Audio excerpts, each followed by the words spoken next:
Hello ତୁ ସବୁ କାମ କରିବୁନି ତ? ଆଉ କିଏ ସେ ଅଛି ଯେ କରିବ?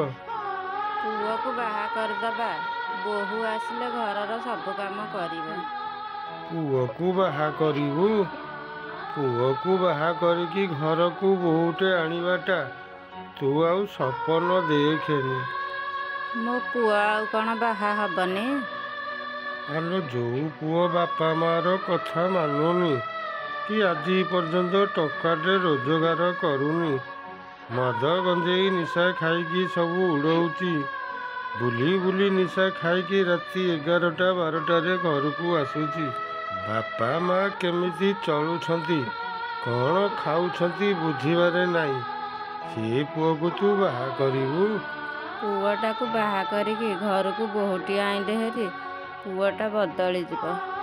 ସେ ଜମାରୁ ଆଉ ବଦଳିବନି। ଯିଏ ନିଶା ଖାଇକି ନିଜ ଜୀବନଟାକୁ ନଷ୍ଟ କରିସାରିଲାଣି, ସିଏ କ'ଣ ଆଉ ବଦଳିବ? ଆମେ ସବୁ କଥା ସହି ଯାଉଛେ, ଆଉ ବାହା ହେଇଗଲା ପରେ ବୋହୂଟା କ'ଣ ସବୁ କଥା ସହିବ? ତା ଜୀବନଟା ବରଂ ନଷ୍ଟ ହେଇଯିବ। ସିଏ କ'ଣ ନିଶା ଖାଉଛି ବୋଲି ପୁଅକୁ ଆଉ ବାହା କରିବାନି? ଆଲୋ ଜାଣି ଶୁଣି କେମିତି ଗୋଟେ ଝିଅର ଜୀବନଟାକୁ ବର୍ବାଦ କରିବା ଦେଖି କହିଲୁ? ଆମରି ଯଦି ଗୋଟେ ଝିଅଟେ ଥବ, ଯୋଉ ପୁଅଟି ନିଶା ଖାଇକି ରାସ୍ତା କଡ଼ରେ ଶୋଉଥବ, ସେଇ ପୁଅ ସାଥିରେ ଆମ ଝିଅଟାକୁ ଆମେ ବାହା କରିପାରିବାଟି? ଝିଅର ବାପା କାହିଁକି ଜାଣିବ ଆମ ପୁଅ ନିଶା ଖାଉଛି ବୋଲି? ଆଲୋ ଝିଅର ବାପା ଆଜି ନହେଲେ ବି କାଲି ଜାଣିବ।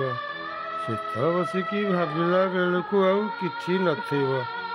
ଏମିତି ବି ଦୁନିଆରେ ବାପା ମା ଅଛନ୍ତି, ପୁଅର ସବୁ କଥାକୁ ଘୋଡ଼େଇ ଦେଇ ପୁଅକୁ ବାହା କରି ଦେଉଛନ୍ତି, ଘରକୁ ବୋହୂଟେ ଆଣୁଛନ୍ତି, ଆଉ ଠିକ୍ 5-6 ମାସ ଗଲା ପରେ ପୁଅକୁ ଛାଡ଼ି ବୋହୂ ବାପ ଘରକୁ ଚାଲି ଯାଉଛି, ଆଉ ନିଜେ କଷ୍ଟ କରିକି ପେଟ ପୋଷୁଛି। ହଉ ତମ ଇଚ୍ଛା। ଆମେ ଯେତିକି ଦିନ ବଞ୍ଚିଥିବା ଘର କାମ କରିକି ଭାତ ମୁଠେ ତାକୁ ରାନ୍ଧିକି ଦେବା। ଆମେ ମରିଗଲା ପରେ ତା କଥା ସିଏ ବୁଝିବ। ତୁ ଯା, ମୁଁ ଝାଟେଇ ଦଉଛି।